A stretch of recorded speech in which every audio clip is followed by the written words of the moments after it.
Doubt है कोई तो पूछो। नहीं है? Fine.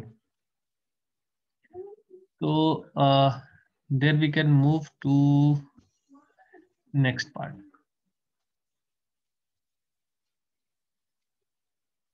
Clear, good, thank you. तो PHP फॉर्म रिक्वायर्ड फील्ड, अभी हमें अब रिक्वायर्ड फील्ड के बारे में देखना है, तो ये सब चीज ज्यादा हम लोग नहीं देखेंगे।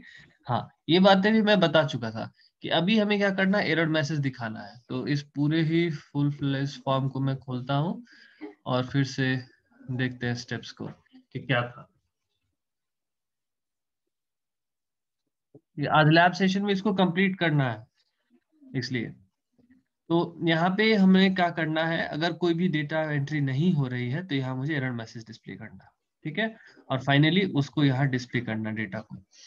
तो पुराना वाला जो फॉर्म था, ये वाला फॉर्म का जो डिजाइन है, ये तो फॉर्म की डिजाइन है जो HTML कोड है, ठीक है। ये दिखेगा कैसा, तो ऐसा ही दिखेगा, ठीक। तो ये वाला डिजाइन तो यहाँ भी वैसा ही है, विथ माइनर इम्प्रूवमेंट। इम्प्रूवमेंट क्या है, यहाँ पे कोई, सॉरी,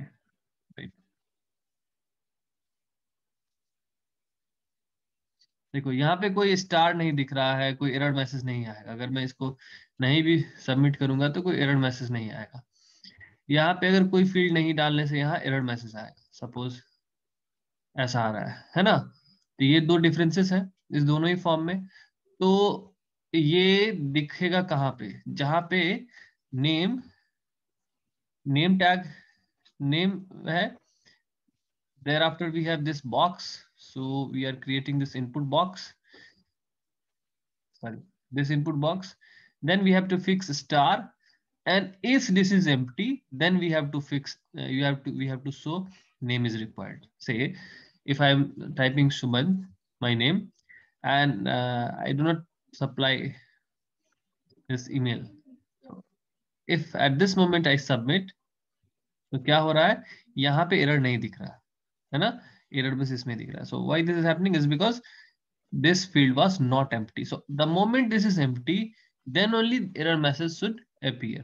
अब इसको कैसे करेंगे, पहले बात की मैसेज कैसे अपीयर होगा, बाद में उसको कंडीशन लगाते हैं। तो मैसेज अपीयर होने के लिए सिंपली अब ये इनपुट बॉक्स के ठीक बाद अभी लेते हैं, ठीक है। क्या होगा, एक स्टार प्रिंट करना है और फिर एको करना है क्या, एरर मैसेज। अब इसको हम लोग कहाँ पे स्टोर करके रखेंगे, ये अब हमें देखना है, ठीक है। तो ध्यान से देखो, अगर इनिशियली क्या किया है, कितने टाइप के रिक्वायर्ड फील्ड है, एक दो तीन चार, सपोज पांचों है, तो हमने पांचों टाइप का वेरिएबल को क्या ले लिया, इनिशियलाइज कर दिया ब्लैंक से, कुछ भी नहीं है इसके पास, ठीक है। ओके, तो देन अभी हम कंडीशन क्या लगा रहे हैं, यहाँ पे हमारे पास कंडीशन क्या था कि जब कोई भी पोस्ट का नेम, यहाँ पे जब भी कोई वैल्यू आती थी तो वैल्यू को हम सीधा पास करते थे इनपुट में, ये सारा डाटा को क्लीन करके देता था और ये नेम में जाता था। अभी हम क्या करेंगे, जब भी हमें वैल्यू मिलेगी यहाँ से, ठीक है, अभी पहले चेक करेंगे कि ये वैल्यू जो मिल रही है, यहाँ पे वैल्यू मिल रही है या नहीं मिल रही है। Okay, so if this value is empty और नॉट, तो ये इसको चेक करने के लिए एम्प्टी फंक्शन लगाते हैं। ये एक फंक्शन क्या करेगा, अगर ये एम्प्टी होगा, मतलब अगर इस वेरिएबल में कुछ नहीं होगा, यानी यहाँ पे यूजर ने कुछ नहीं रखा होगा, तो ये क्या जीरो रिटर्न करेगा। जीरो रिटर्न करने से इफ सेटिस्फाइड नहीं होगा, सॉरी, ये वन रिटर्न करेगा, एम्प्टी इज ट्रू, ठीक है। तो इफ सेटिस्फाई हो जाएगा, यानी कि अगर कोई वैल्यू नहीं है तो एम्प्टी फंक्शन वन रिटर्न करेगा। वन रिटर्न करने के कारण इफ का कंडीशन सेटिस्फाई हो जाएगा। इसके कारण नेम एरर जो है, ये वेरिएबल जो पहले एम्प्टी था, हाँ, उसकी वैल्यू अब चेंज हो जाएगी और नाम आ जाएगा name is required. So this will become a,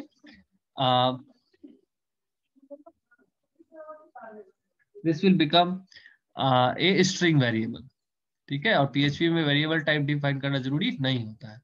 और अगर ये एम्प्टी नहीं है तो क्या करें, तो नॉर्मल चीज जो ऐसा यहाँ पे कर रहे थे, name equal to test input blah blah. So we will say name equal to test input. ठीक है, ये पॉइंट क्लियर है सबका?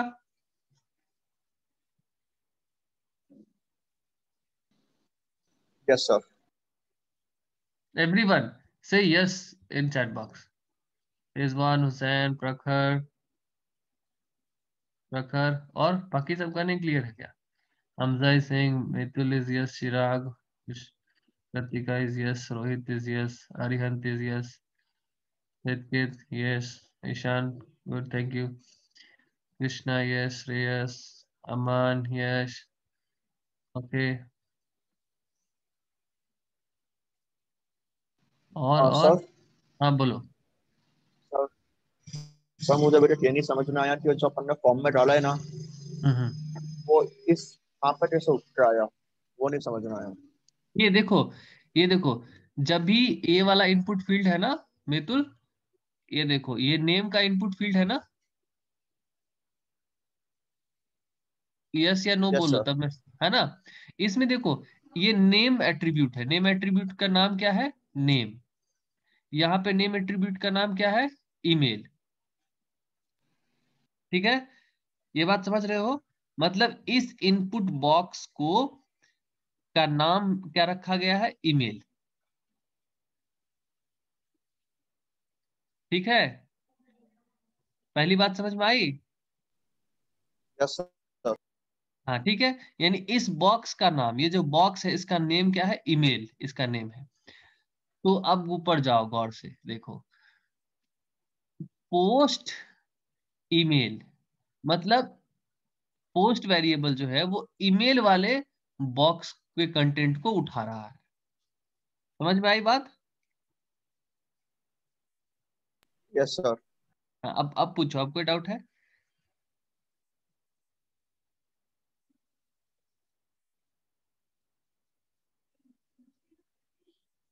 Tell me.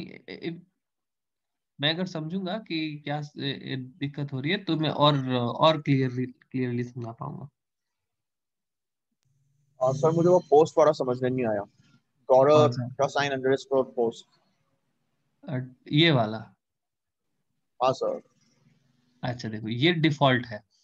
Post method use कर रहे हैं ना हम लोग, जब पढ़ रहे थे तो हैंडलिंग में ही हम लोगों ने पढ़ा था कि डीपीएचपी सुपर ग्लोबल, ये जो होता है ये एक सुपर ग्लोबल वेरिएबल होता है। जैसे एरे होता है ना बच्चे, एरे की तरह ही ये होता है। सपोज कि ये ग्लोबल एरे है और इसका काम ही यही है कि फॉर्म में से डेटा उठाना। तो ये फॉर्म का हर एलिमेंट जो है वो समझो ये इस बड़े वाले एरे का एलिमेंट है। ठीक है, ये पूरे फॉर्म को एक्सेस कर सकता है।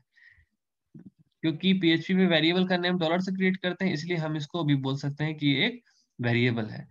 अब क्या है कि डिपेंड करेगा कि इस इंडिविजुअल बॉक्सेस का नाम क्या है। तो जो सा भी बॉक्स का जो नाम होगा उस नेम से उसको हम बॉक्स को एक्सेस कर सकते हैं। ये बात समझ में आई या फिर और कोई मेथड से समझा है? नहीं, हो सकता है तुम्हारे पास वैलिड कंफ्यूजन है, मैं एग्री हूँ।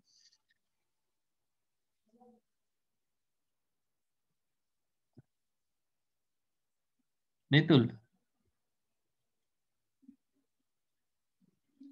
यस सर, आ गया समझ में।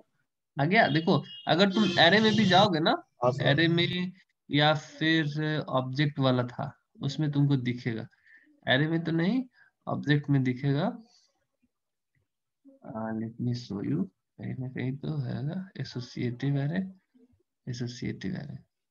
देखो की वैल्यू पेयर होता है ना, देखो ये देखो, ये है ना एज पीटर, है ना? एज पीटर का मतलब पीटर जिस वैल्यू का की है, यानी 35, है ना? हम लोग सी में क्या करते थे, इसी को 0 1 2 बोलते थे, इंडेक्स नंबरिंग को। यहाँ एरे क्या होता है? की वैल्यू पेयर होता है, की होता है और इसकी वैल्यू होती है। जिसने पाइथन सीखा होगा उसे भी पता होगा। ठीक है, वही वैसा ही मेथड है। तो हम इस हर वैल्यू की अपनी की होती है, सी में हर वैल्यू की नहीं होती है, हर वैल्यू का अपना इंडेक्स होता है। इसका 0 इंडेक्स होगा, इस वैल्यू का इंडेक्स 1 होगा, इस वैल्यू का इंडेक्स 2 होगा। लेकिन इसमें एरे क्रिएट करने का ये भी एक मेथड है, इसमें हर वैल्यू की अपनी की होती है, की का अपना अलग एडवांटेज है। ये एक्चुअली ऑब्जेक्ट ओरिएंटेड प्रोग्रामिंग से उठाया गया है। वहाँ बहुत एडवांटेजेस सिचुएशन है ऐसा यूज करना। जैसे मान मान के चलो, अगर हम यहाँ पे 0 1 2 3 4 लिख लेते, इस बॉक्स का नाम होता 0, इसका 1, इसका 2, इसका 3, इसका 4, और लेटर पॉइंट ऑफ टाइम क्या करता, कोई यूजर इसको पोजीशन को एक्सचेंज कर देता या वॉट एवर। मैं नीचे प्रोग्राम लिख रहा हूँ तो मुझे याद रखना पड़ता कि 0 किसका है, 1 किसका है, 2 किसका है। इसलिए कन्वीनियंट मेथड यही है कि जो भी इनपुट टाइप होता है उसका एक नेम डिफाइन कर देते हैं, और ये नेम जो है वो इंडेक्स की तरह बिहेव करता है, और एरे में सब बोलो तो ये की तरह बिहेव करता है। अब ये की एसोसिएटेड हो गया है इस इनपुट बॉक्स के लिए को लेके, ये की एसोसिएट हो चुका है। इसमें जो भी वैल्यू होगी उसको इस की से एक्सेस किया जा सकता है, लेकिन की से डायरेक्टली एक्सेस नहीं कर सकते हैं, हमें पोस्ट मेथड से एक्सेस करना है, इसलिए पोस्ट और वो की का name.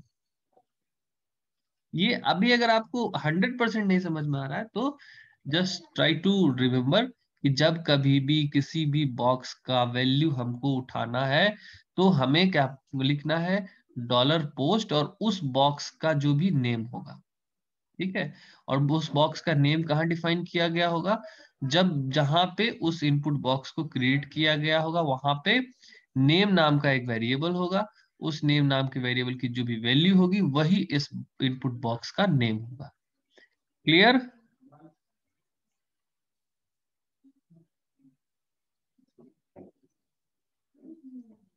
Okay okay, I think it is clear. ठीक है, तो ये वही सिमिलर कंडीशंस है जो हमने रखा है, बाकी सारा कोड सेम सेम है, बस ऊपर का कोड चेंज हुआ। यहाँ पे हमने एक कंडीशन रखा कि अगर ये बॉक्स एम्प्टी है तो एरर दिखाओ, अदरवाइज जो पुराना काम कर रहे थे वही करो, मतलब कि डेटा को क्लीन करो और इसमें रख दो, जो भी इनपुट बॉक्स में डेटा आ रहा है उसको क्लीन करो और इसमें रख दो। तो ये हमारा पॉइंट हो गया। अभी थर्ड पॉइंट है हमारे पास कि इसमें जब वैल्यू आ रही है उसे मैं सपोज इसमें 34 भी डाल दे रहा हूँ ना, तो ये देखो ले लेगा, ले लिया। बट ये ऐसा होना नहीं चाहिए। नेम में अल्फान्यूमेरिक सॉरी अल्फाबेट ही होना चाहिए, न्यूमेरिकल नहीं होना चाहिए। ईमेल आईडी में एक @ कहीं ना कहीं होना चाहिए और एक डॉट का सिंबल होना चाहिए, है ना। तो इसी तरह वेबसाइट में something that must be there. तो ये हम लोग कैसे कर सकते हैं, देखो हम लोग आते हैं PHP फॉर्म रिक्वायर्ड फील्ड पे। तो रिक्वायर्ड में जब हम लोग आते हैं तो यू में सी की क्या है, एरर मैसेज को डिस्प्ले करने का तो हमने देख लिया, ठीक है। हाँ, अब वैलिडेट कैसे करेंगे, देखो नॉट कैसे काम करता है, कल मैंने सी में बताया था आपको।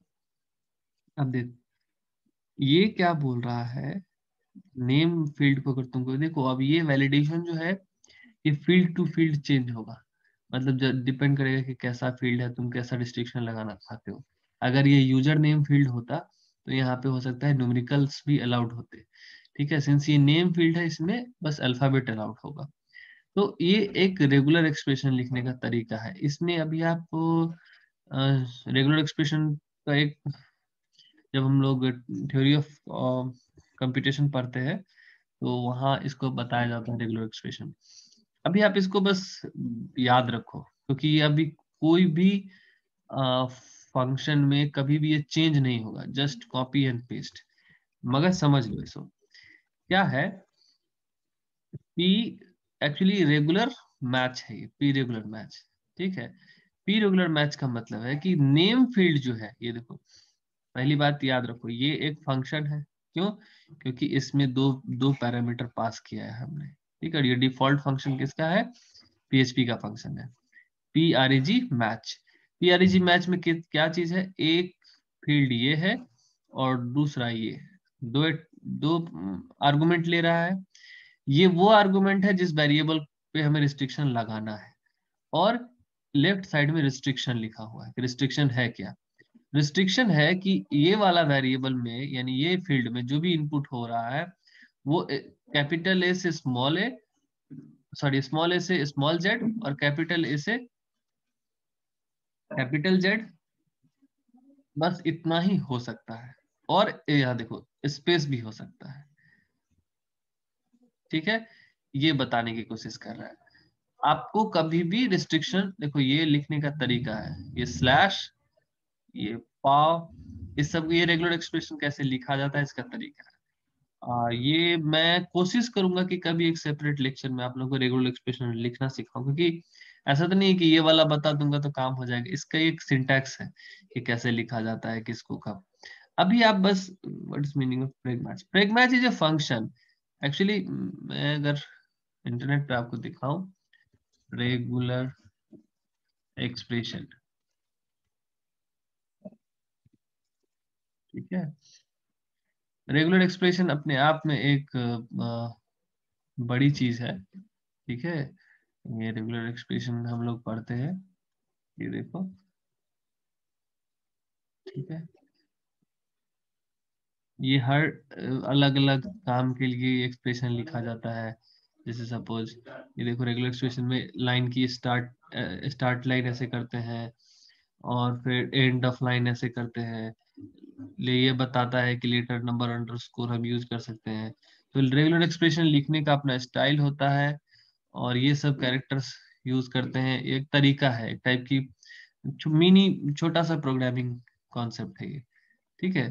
तो प्रेग मैच क्या है? Preg match is nothing but a function to check this regular expression.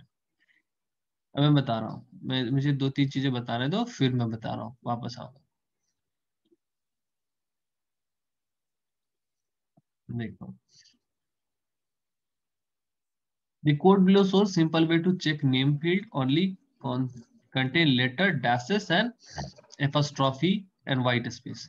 तो ये क्या क्या अलाउ कर रहा है? लेटर अलाउ कर रहा है, डैसेस अलाउ कर रहा है, ठीक है, एंड एपोस्ट्रॉफीज अलाउ कर रहा है, एपोस्ट्रॉफी है ये अलाउ कर रहा है, और व्हाइट स्पेस अलाउ कर रहा है। ये ब्रैकेट के अंदर जो भी हम लोग लिख देंगे वो सारा ये अलाउ कर देगा।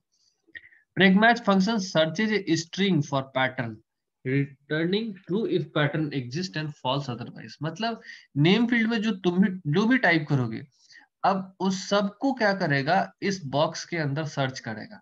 यानी मैंने इधर जो भी टाइप किया, सपोज मैंने टाइप किया सुमन, तो अभी क्या करेगा, इस एक एक वर्ड को, सपोज मैंने 1 2 3 टाइप किया, तो ये क्या करेगा, एक एक कैरेक्टर को, पहले कैरेक्टर को, दूसरे कैरेक्टर को, तीसरे कैरेक्टर को, व्हाइट स्पेस को, 1 को, 2 को, 3 को, हर किसी को मैच करेगा किससे, इस फील्ड में। यानी जो नेम का फील्ड होगा, नेम का जो फील्ड होगा, इस पे जो रिस्ट्रिक्शन लगा हुआ होगा, इसमें से अगर सारे कैरेक्टर इस तरह से बिलोंग करते हैं तो ओके, नहीं तो ये एरर मैसेज दिखाएगा, only letter white spaces are allowed, ठीक है। ये एरर कब दिखाएगा? जब ये कंडीशन ट्रू नहीं होगा, जब प्रेगमैच फंक्शन कभी भी फॉल्स होगा। फॉल्स होने से क्या होगा, फॉल्स का निगेशन ट्रू हो जाएगा, तो इफ का पूरा कंडीशन ट्रू होने के कारण ये एरर मैसेज दिखेगा। और ये प्रेगमैच फंक्शन फॉल्स कब होगा? फॉल्स तब होगा जब कभी भी नेम के अंदर जो भी कैरेक्टर्स आ रहे हैं, यानी इस इनपुट बॉक्स के अंदर जो भी कैरेक्टर आ रहे हैं, वो कैरेक्टर इस यहां से बिलोंग नहीं करेंगे। अगर ऐसा नहीं करते हैं तो प्रेगमैच फंक्शन क्या करेगा, फॉल्स रिटर्न करेगा। ये बात समझ में आई यस सर। सबको? देखो यस सर। घर के लिए कुछ मत सर छोड़ो। एग्जाम, सर मेरी आवाज एग्जाम्स के कट, अंदर ये पूरे कोड लिखने के लिए आते हैं क्या? एग्जाम के अंदर, हाँ, मतलब जरूरी नहीं है ये मैं थोड़े ना चैलेंज करूंगा कि ये लिख के दिखाओ। वहां मैं यूजुअली लॉजिकल क्वेश्चन पूछूंगा। कुछ कुछ क्वेश्चंस होंगे जो याद रखने के हैं, जैसे पोस्ट और गेट में क्या डिफरेंसेस हैं, ये सब क्वेश्चन है जो लॉजिकल क्वेश्चन है। अब अब ये मैं नहीं पूछूंगा कि प्रेगमैच फंक्शन का सिंटैक्स लिख के दिखाओ, नहीं। प्रेगमैच फंक्शन करता क्या है, दैट आई कैन आस्क, है ना, पर्पस क्या है यूज ऐसे करने कुछ का, ये आता है पूछ। क्या कि हम्म। जैसे पीएचपी के पूरे फॉर्म लिखने का कोड आ गया, ऐसा कुछ ऐसा होता है? हाँ, छोटा मोटा कोड आ सकता है ना, मतलब कोड ऐसा पूछ देंगे कि पीएचपी का फॉर्म बनाना है और इसमें 3 फील्ड है, 3 फील्ड में में ये सब रिस्ट्रिक्शंस है, तो इसका एक कोड लिख के दिखाओ। आ सकता है क्वेश्चन, क्यों नहीं आ सकता है।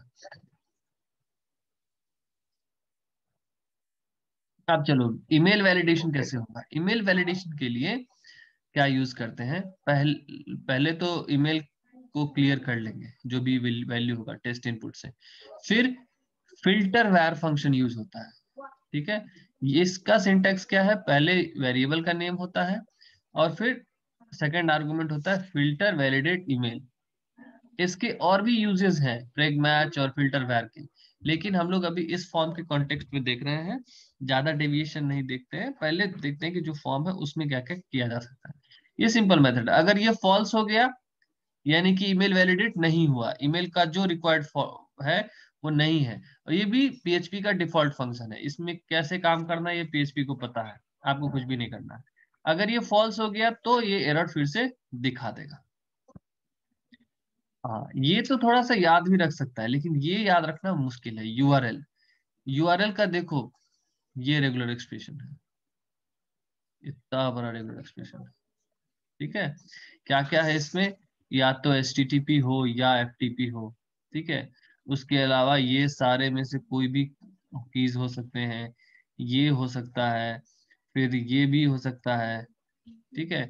अब यहाँ पे स्टार है, स्टार का मतलब क्या है, स्टार का मतलब A1 या मोर रिपीटेशन होता है। तो ये भी चीजें हम लोग देखेंगे जब रेगुलर एक्सप्रेशन के बारे में मुझे टाइम मिलेगा बताऊँ। अभी आप बस याद रखो कि कभी भी अगर आपको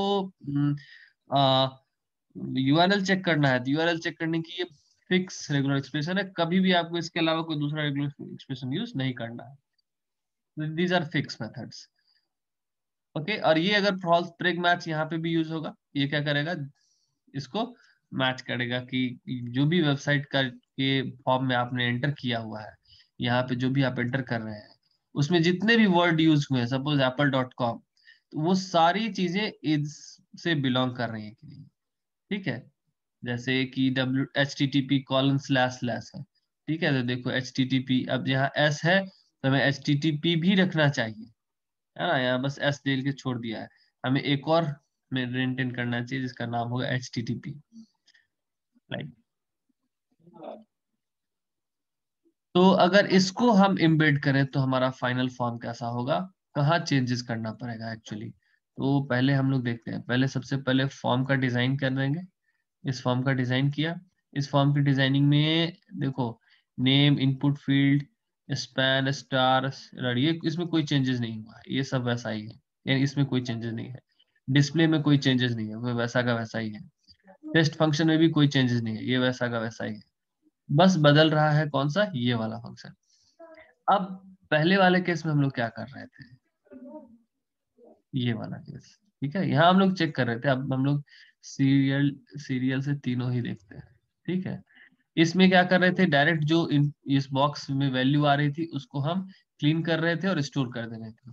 फिर हमने क्या किया, जो वैल्यू आ रही थी हम देख रहे हैं कि वो एम्प्टी तो नहीं है, एम्प्टी होने से एरर मैसेज दिखा रहे थे, नहीं एम्प्टी होने से नॉर्मल प्रोसेसिंग कर रहे थे, जो यहाँ पे प्रोसेस कर रहे हैं वही कर रहे थे।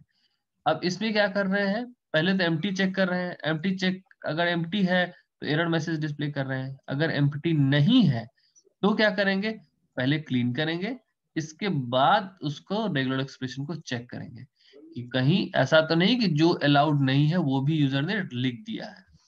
अगर ऐसा ये फॉल्स हो जाता है तो फिर से दूसरा एरर मैसेज दिखाया जाएगा।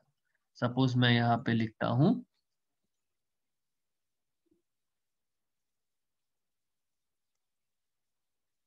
1 2 3, ठीक है। तो मैंने सारे फील्ड्स को फिल तो कर दिया है, जो भी रिक्वायर्ड फील्ड है, लेकिन सबमिट करने पे देखो अब ये दूसरा एरर दिखा रहा है, क्या है, ओनली स्पेसेस आर अलाउड।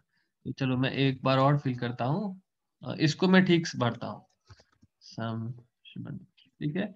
यहाँ पे मैं गलत लिखता हूँ, अभी क्या होना चाहिए, क्या होना चाहिए, ये तो यहाँ दिखाना, यहाँ कुछ भी नहीं दिखा है क्योंकि ये तो सही है। देखो यहाँ कोई एरर नहीं आया, यहाँ आया इनवैलिडेबल फॉर्मेट, ठीक। तो यही चीजें ये कर रहा है, सेम काम यहाँ कर रहा है, सेम काम यहाँ। This is the final form that we want to see. और कंप्लीट फॉर्म को देखो, ये वाला पार्ट हम लोग नेक्स्ट चेक कर सकते हैं। अदरवाइज ये क्या करना है ना कि देखो कंप्लीट फॉर्म, सीधा कंप्लीट फॉर्म। कंप्लीट फॉर्म में क्या हो रहा है, ध्यान से देखो तो इसमें कोई चेंजेस नहीं है ऊपर वाले में अभी। ठीक है। हाँ,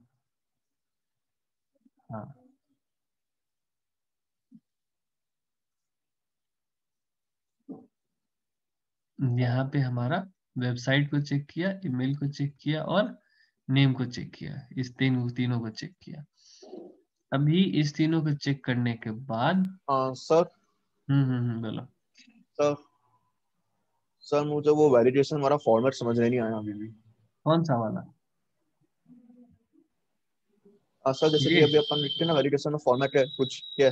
हाँ सर ऐसे। ये हाँ सर। देखो, तुम जो भी यहाँ पे एंटर कर रहे हो इसमें कोई ना कोई कैरेक्टर यूज कर रहे हो। ठीक है, या यस तो सर। ये एंट्री कर सकते थे, या फिर गलती से तुमने क्या किया 1 2 3 या कुछ भी डाल दिया। क्लियर? तो ये क्या करता है तुम्हारा, ये वैल्यू कहाँ पे स्टोर हो रहा है? नेम वेरिएबल में स्टोर हो रहा है। क्यों? क्योंकि पोस्ट नेम यस पिक कर सर। रहा है और उसको टेस्ट इनपुट करके नेम वेरिएबल में रख रहा है। तो हम नेम वेरिएबल को चेक करते हैं कि नेम वेरिएबल में जो भी कैरेक्टर एंटर हुआ है वो इन्हीं सब कैरेक्टर में से कुछ होना चाहिए। यानी इसमें जो भी कैरेक्टर्स हैं यहाँ पे वो या तो स्मॉल जेड से कैपिटल, स्मॉल जेड से ए से स्मॉल जेड, कैपिटल ए से कैपिटल जेड, डैश और डैश, ये क्या बोलते हैं इसको, कोटेशन और व्हाइट स्पेस, बस इतना ही होना चाहिए, अदरवाइज कुछ भी एक्सेप्ट नहीं करेगा। ये रिस्ट्रिक्शन लगा रहे हैं हम लोग, इसको रेगुलर एक्सप्रेशन बोलते हैं। सर रेगुलर वो जो एक्सप्रेशन। हाँ बोलो। सर वो जो ये प्रेड मैच है वो। प्रैग्मैटिक एक फंक्शन है। प्रैग्मैटिक फंक्शन है, पीएचपी का पहले से डिफाइंड फंक्शन है। जैसे प्रिंटफ पहले से डिफाइंड फंक्शन है प्रिंट करने के लिए, वैसे ही प्रैग्मैच फंक्शन है जो मैच करता है इस टाइप के रेगुलर एक्सप्रेशन को मैच करने के लिए। रेगुलर एक्सप्रेशन क्या होता है? रेगुलर एक्सप्रेशन होता है सम सेट ऑफ कैरेक्टर्स। अब इसका मतलब ये है कि ये ही कैरेक्टर जो है इस नेम में होने चाहिए, इसके अलावा अगर कोई कैरेक्टर है तो ये प्रैग्मैच फंक्शन फॉल्स रिटर्न कर देगा। Okay sir. है ना? हाँ, तो जब कभी भी आपको मैचिंग कराना होगा कि नहीं, जैसे तुमको बोलता है ना कि पासवर्ड में आपको क्या रखना चाहिए, एक कैपिटल, एक स्मॉल और नंबर होने चाहिए और एक सिंबल होना चाहिए। वो भी कभी कभी बोलता है कि डॉलर सिंबल नहीं होना चाहिए। है ना? तो उस टाइम पे आप क्या करोगे, इस स्क्वायर ब्रैकेट के अंदर वो सारे कैरेक्टर को लिख दो जो सारे कैरेक्टर आपको यूज कराने हैं। ठीक है? सर जो